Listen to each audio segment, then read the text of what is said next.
আসসালামু আলাইকুম প্রিয় দিনী ভাই ও বোনেরা, আজকের ভিডিওতে আমরা আলোচনা করব কিছু গুরুত্বপূর্ণ সুন্নত সম্পর্কে, যা আমাদের প্রিয় নবী মুহাম্মদ সাল্লাল্লাহু আলাইহি ওয়াসাল্লাম অনুসরণ করেছেন।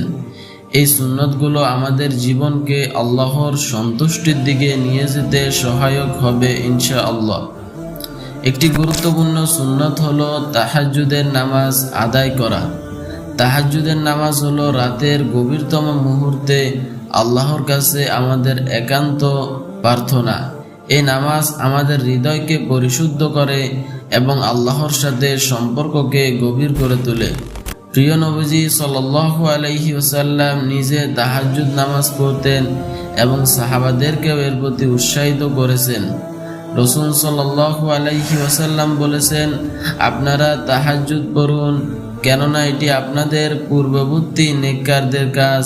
এটি আপনাদের আল্লাহর কাছে নৈকট্য লাভের মাধ্যম, গুনাহের কাফফারা এবং পাপ থেকে বিরত থাকার উপায়।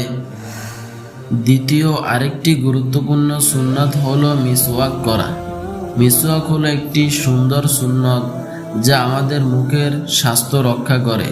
প্রিয় নবীজি সাল্লাল্লাহু আলাইহি ওয়াসাল্লাম প্রতিদিন মিসওয়াক করতেন এবং বলতেন, যদি আমার উম্মতের উপর কঠিন না হতো, আমি তাদের প্রতি নামাজের পূর্বে মিসওয়াক করার নির্দেশ দিতাম। আরেকটি সুন্নত হলো দাড়ি রাখা। দাড়ি রাখা পুরুষদের জন্য একটি গুরুত্বপূর্ণ সুন্নত এবং মুস্তাহিদদের মধ্যে এটি ওয়াজিব। কেননা রাসূল সাল্লাল্লাহু আলাইহি ওয়াসাল্লাম বলেছেন, তোমরা মুশরিকদের বিরোধিতা করো, দাড়ি বড় করো এবং গোঁফ ছোট করো। আরেকটি গুরুত্বপূর্ণ সুন্নত হলো মসজিদে ঢুকে 2 রাকাত নামাজ। মসজিদে প্রবেশ করার পর 2 রাকাত তাহিয়াতুল মসজিদ নামাজ পড়া একটি গুরুত্বপূর্ণ সুন্নত। এটি মসজিদের প্রতি আমাদের সম্মান প্রদর্শনের একটি মাধ্যম এবং আল্লাহর ঘরে প্রবেশ করার আনন্দ প্রকাশের একটি উপায়।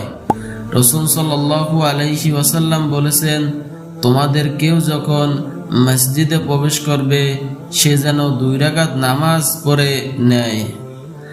আরেকটি গুরুত্বপূর্ণ সুন্নত হলো সালাতে রফুল ইয়াদাইন করা।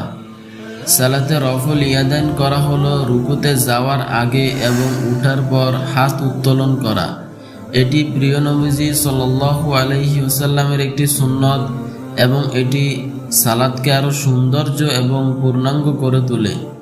ইবনে ওমর রাদিয়াল্লাহু আনহু বলেন, আল্লাহর রাসূল সাল্লাল্লাহু আলাইহি ওয়াসাল্লাম যখন নামাজ শুরু করতেন, যখন রুকু করার জন্য তাকবীর দিতেন এবং রুকু থেকে মাথা তুলতেন, তখন তার উভয় হাতকে কাঁধ বরাবর তুলতেন।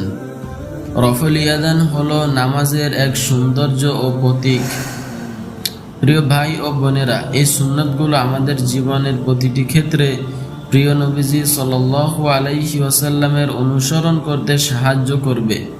আসুন আমরা আমাদের জীবনে এই সুন্নতগুলোকে অন্তর্ভুক্ত করি এবং আল্লাহর সন্তুষ্টি অর্জনের জন্য আমাদের এই চেষ্টা অব্যাহত রাখি। আল্লাহ তাআলা আমাদের সবাইকে তৌফিক দান করুন।